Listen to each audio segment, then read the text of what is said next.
Anyway, so to talk a little bit about the Master Gardener Program, this is I believe week 4 or week 5.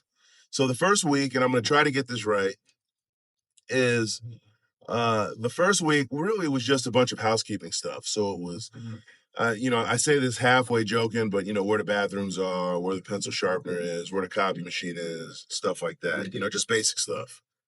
And then the second week is where we really got into it. We had some chapters we had to have read, chapters 1 and 2. And chapter 1 dealt with the introduction to horticulture. It's interesting because a lot of what I'm learning is scientific, and there's this nexus between horticulture and botany, or between the science and the execution of the science that we sit in the middle of. And we go out to the public and help the public with that. So we learned about that. The second thing we learned, the second week, or the third week, I say, is we learned about soils and different soil structures.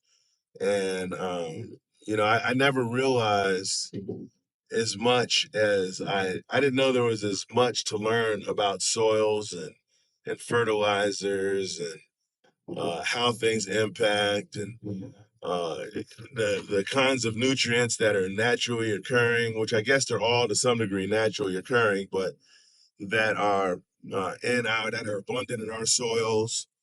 Why do I spend so much money on fertilizers when I don't necessarily need to? Have I been focusing on the wrong stuff up to this point as I've tried to grow my garden and build my garden? So all of these questions come into my mind. So then next we talked about roots. And I just never knew that there was that much about roots, the different types of roots. Most people think, for example, that trees have one big taproot that just goes down into eternity. But that's just not the case. The taproot on a lot of wooded plants tends to fall off when it's short, and the roots tend to spread out laterally over long distances. And so when you water trees, you don't water them by the base, which is what I've always done.